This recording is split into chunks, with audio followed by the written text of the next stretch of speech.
What's up, guys? Welcome to the Fantasy Addiction Network. Today we're talking Week 14 recap of the Bengals and Browns. Final score, Browns 27, Bengals 19. So this one was definitely more of a defensive run game battle. A little bit more disappointing on the Browns side of the ball. We got what we expected from the Bengals, but definitely not the offensive scoring that you wanted from the Browns going against a crappy Bengals defense. So let's go break down, start with the Bengals, looking at Andy Dalton. Nobody started Andy Dalton. If you did, I'm sorry. He went 22 of 38 for 262 yards, one interception, 3 carries for 11 yards, no touchdown, so didn't really do much for you from fantasy. Someone who did do something for you for fantasy was Joe Mixon. He had 23 carries, 146 yards, and a touchdown, also 3 receptions on 4 targets for 40 yards. This game was basically all Joe Mixon, and even though the Browns have had a really good run defense throughout the year, Joe Mixon just torched them. They just kept feeding him the ball. I mean, Joe Mixon had been, he's been pretty up and down all season, but with a performance like that, if he was on your bench, you're going to be pretty sad. Definitely missed on that one. I didn't think that he would do nearly as well as he did, but alas, there he goes. Giovanni Bernard also had 4 carries for 15 yards, 2 receptions on 3 targets for 31 yards, so not many people started Bernard, but did okay. Tyler Boyd, a lot of people started him. He had 5 receptions on 6 targets for 75 yards and 1 carry for 7 yards. He had a reception where he went down on the 1 yard that actually set up the Mixon touchdown. So could have had a better day, but you'll take it. Wasn't horrible. Alex Erickson also had a decent game. 5 receptions on 7 targets for 45 yards, and he also threw a pass to Giovanni Bernard for 26 yards, so he had a decent game. His first game, we had John Ross back in a long time, coming off of IR, 2 receptions, 3 targets, 28 yards. Alden Tate had 1 reception on 4 targets for 16, so just not a lot going on.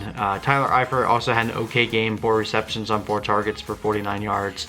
Most people didn't start him. And then Uzama, 1 reception on 2 targets for 4 yards. Just not a very good game. And then Andy Dalton's interception was also a pick 6. So if you started the Browns defense, that was good for you.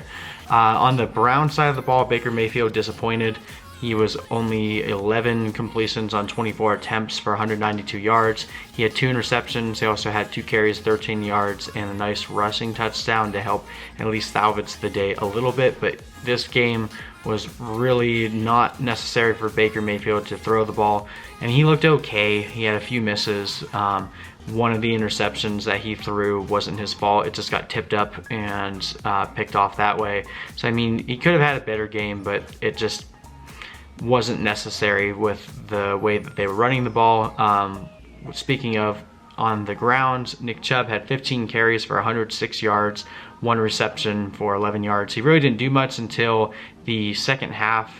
He had a really nice 50-yard run that really helped make his day much better. No touchdowns and barely any receiving work, though.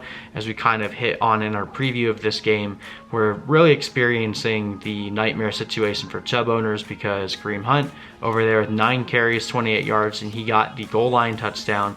He also had 2 receptions on 3 targets for 40 yards. Kareem Hunt is stealing a lot of Chubb's thunder going into the playoffs. You're still starting both of them each week, but it's definitely turning into a very annoying timeshare between these 2 guys. Another timeshare, we're looking at Jarvis Landry, 4 receptions on 7 targets for 76 yards.